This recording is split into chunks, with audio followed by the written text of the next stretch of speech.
YouTube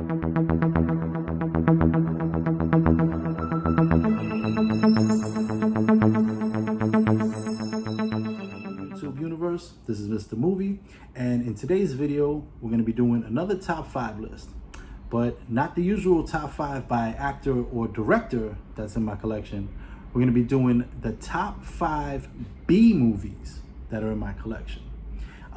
If you don't know what a B movie is, B movies are basically low budget movies. Not big blockbusters, not usually even in theaters most of the time. And like one of my other top 5 lists, these are movies you probably never heard of. Maybe you heard of one or two of them. We'll see. Obviously, by doing this channel and with my collection, I'm a movie nut. And I think B movies get a bad rap. They're not, just art house, coffee table crap, that you see. Those aren't really B movies. Those are like student films that got kind of a little budget and, not that kind of stuff. I'm talking about B movies, very low budget and, not a lot of big stars in them, stuff like that. And, some of them are kind of campy and silly, but some of them are not. Some of them are crazy. And I tried to pick a nice, diverse list of movies out of my collection that are B movies that I really like. Now these are usually gritty, grimy. A lot of times B movies are put with horror movies. Not this list. I think I only have one horror movie on the list. But getting right into it, we're gonna start with number 5, and I think this is the only horror movie on the list, and that's Pumpkinhead. Funny title, I know, but not a funny movie. This is a really cool take on a monster movie, almost. It is a horror movie, but monster movie not in the vein of like Godzilla, but a little supernatural element to it, and there is a monster. Basically, the idea of the movie is if someone has wronged you in this place where this movie takes place, like down, in the middle of nowhere, I think it's like in the Appalachian Mountains kind of area, like, maybe even Kentucky. I can't remember exactly what state it is, but it's in the middle of a rural area. And what happens is the main character, he owns a store. His wife passed away. It's him and his young son.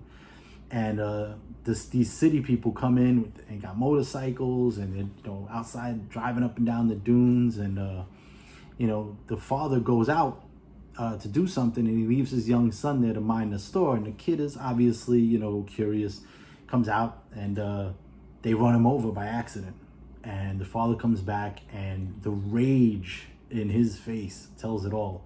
And there's this legend that if you go to this lady who's sort of like a witch almost, in the middle of the swamp, that if you go to her, she will raise Pumpkinhead, who's this creature, and it will exact the revenge for you on whoever you sick this monster on. But there's a price to pay. She doesn't tell you what the price is. And he says, he's so upset and he doesn't care about life anymore. He's got nothing to live for. He says he'll do anything. She's like, you sure? And he says, yeah.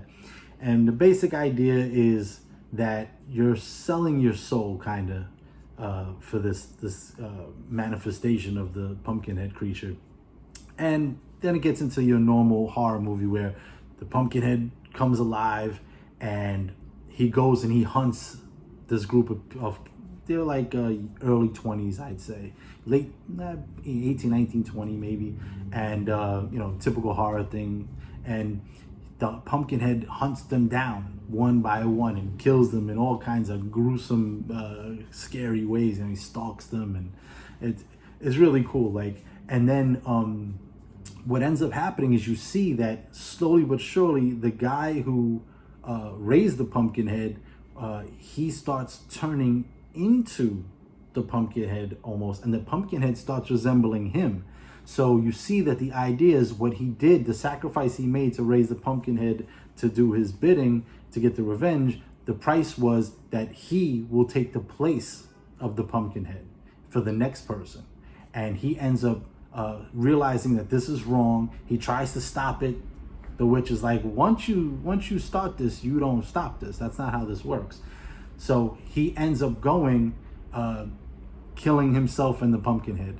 When you kill one, you kill the other. So he's saying that this is wrong, and he ends up, killing himself and the Pumpkinhead at the same time. But you see at the very end, the old lady witch takes the body and buries it out where she got the last one from. So the cycle continues. Really cool. The effects hold up, even though this is an older movie. Really cool take on a monster movie, like I said, but it's a B movie. Nobody really ever heard of. One actor you might, but other than that, there's nobody really in it. Very B, but very quality for a B, I would say, especially in this in the effects area. So number 5, Pumpkinhead. Number 4, Strapped. This movie was an HBO movie, but an HBO movie when there wasn't HBO movies. So this is pre Sopranos and big budget stuff that they do on HBO now. This was when HBO movies were like, oh, that's an HBO movie, But this one happened to be really good. Bokeem Woodbine, who wasn't that well known then, he's a character actor, and there's a lot of rappers in this movie. Fredro from Onyx, Busta Rhymes is in it. Michael Biehn is in it, from Terminator and a lot of other movies, Aliens and stuff. He's in it too. He plays a cop. But the story is basically, as the title suggests, Strapped is about guns and guns in the hood. And it's like he just is his girl's gonna have a baby. She gets locked up for selling crack. He's got to bail her out. The bail's expensive, and he gets caught up with this cop who's trying to stop the guns from being sold. And instead of, he says he's gonna do that and help the cop, but he starts selling them too. And the cop keeps screwing him over, and his girl's not getting out of jail. And it just basically the story of he goes through all of this stuff, trying to get his girl out of jail and do the right thing. And they go down south where they're able to get guns for nothing, bring them back to New York and sell them for a lot. And he's saying, I'm making all this money, screw this cop, I'll get the girl out myself. And there's a murder that happens, and there's a murder in the beginning, and then there's a murder that Fredro does, who's his boy, his partner. And what ends up happening, they go at it because he sees that he's dealing with a cop. He thinks he's snitching, but he's not. He just assumes that. They shoot it out. And at the end, basically what he does is he cops to a murder that happened, just a random one that he witnessed in his building in the beginning of the movie. He cops to it because they didn't have anybody for it. And they're like, a kid did that. You didn't do that. We just haven't found the kid yet. And he goes, no, I did it. So, and what he does is he trades the murder to get his girl out so his kid will be born free. Even though he didn't do it, he does it anyway. And basically he sacrifices himself so his girl will get out and have the baby, and the baby can have a future. Really cool movie, really deep, and like you see it's a really good depiction of what goes on in the hood with guns.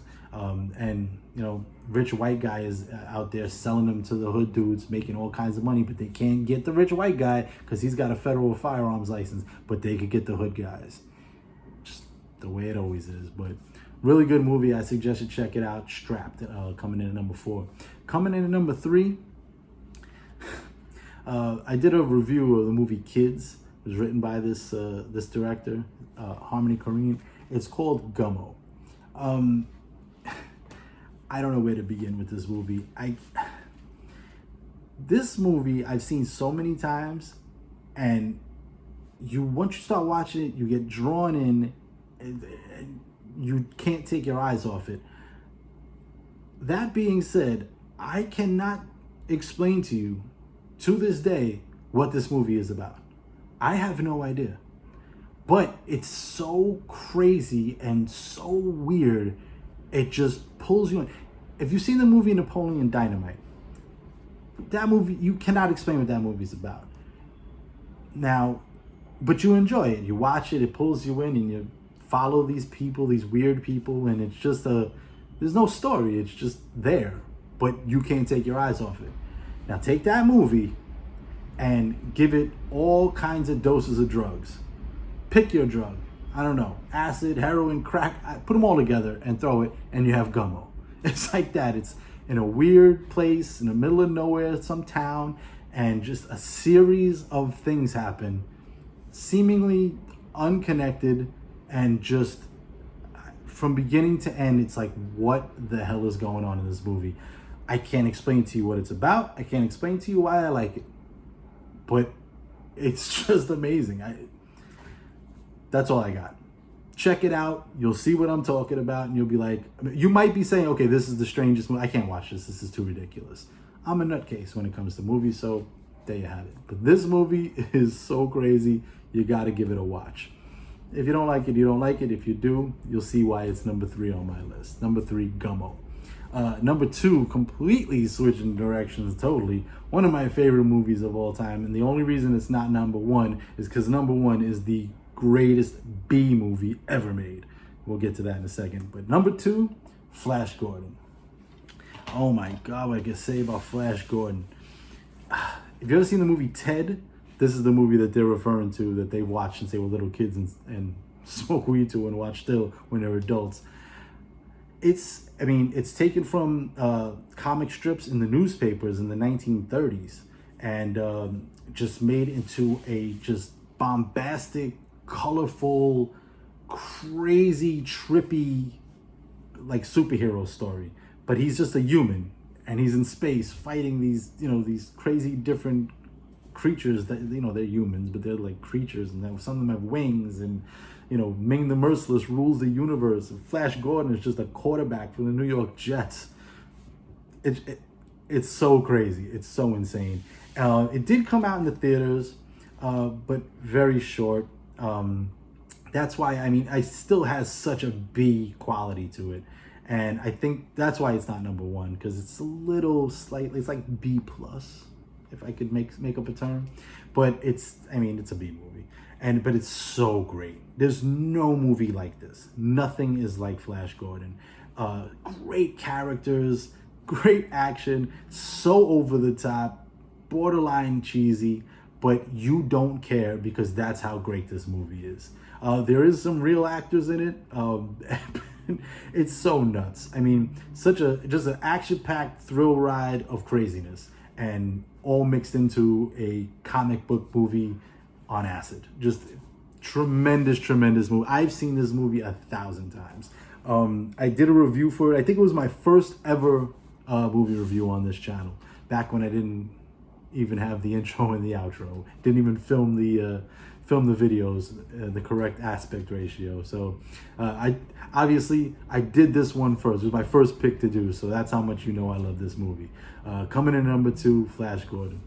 Coming in number 1, the greatest B movie ever made, because it's the B-est B movie of all time, and that's The Toxic Avenger. This movie's insane. If you've seen it, you know what I mean. It's from the guys, Traumaville, they're called. They make just insane, crazy movies. The story of a nerd who gets picked on by these people, and it's so ridiculous. There's cursing and drugs and nudity and all this crazy stuff going on, but the main story is that they're just abusing this poor guy. He works in a gym. He's a pool boy. You got all these like outrageous muscle guys working out, and the overacting is ridiculous. The action is ridiculous, and what ends up happening is that these 2 guys driving a truck full of toxic waste who are doing cocaine. They crash the truck, and all of the toxic waste hits this kid, and he ends up mutating into this monster / superhero, I guess you would say. Super strength, he's big, but he's all mutated and ugly, and it's gross the way he changes, bubbles. The effects are really bad, but they're so bad that they're good, that kind of thing. And the rest of the movie is him taking his revenge on all these people that were abusing him. But it's so wild and over the top the way they go about it and how it's filmed, and it's so cheesy and bad, but so good. It's one of those. It's so bad that it's good, and you can't take your eyes off it. But why I think I put it number one, not only because it's just a great movie and you could watch it over and over, it never gets old, but the guys who made it knew they were making a B movie, and they set out to make a B movie, and they went so B that it just can't be topped. And that's why it beats out Flash Gordon, which is a better movie, but it's not a better B movie. That's why Toxic Avenger is number one on the B movie list. So running down the top five, we got number 5 is Pumpkinhead, number 4 is Strapped, number 3 is Gumo, number 2 is Flash Gordon, and number 1 is the Toxic Avenger. Hope you liked the video. In most of my videos, I'd say 90% of them, I'm wearing these cool shirts designed by my partner in Futuristic Vintage, Dave. Shout out Dave. If you want to order this shirt or any of the shirts you see that I'm wearing, or other ones that are on the site, go to futuristicvintage.net. That's futuristicvintage.net. And if you go in the description, there's a deal that he's got working if you come from this video for buying some shirts. Really cool designs, all different colors. Yeah, pop culture stuff, movie stuff. Really some badass shirts you could get, and not expensive, and a really cool assortment. So check it out. You won't be disappointed. Thank you again so much for watching. If you want to see more of my content and I do top 5 lists, I do movie reviews of everything that's in my collection. And if you dig it, please subscribe to the channel, hit the notification bell, so when I do a new video, you get alerted. You can check that out. Give this video and all those a like, and share them with all your other movie nut friends. I'd appreciate it. Spread the word. This is Mr. Movie signing off, and I will see you again next time at the Flicks.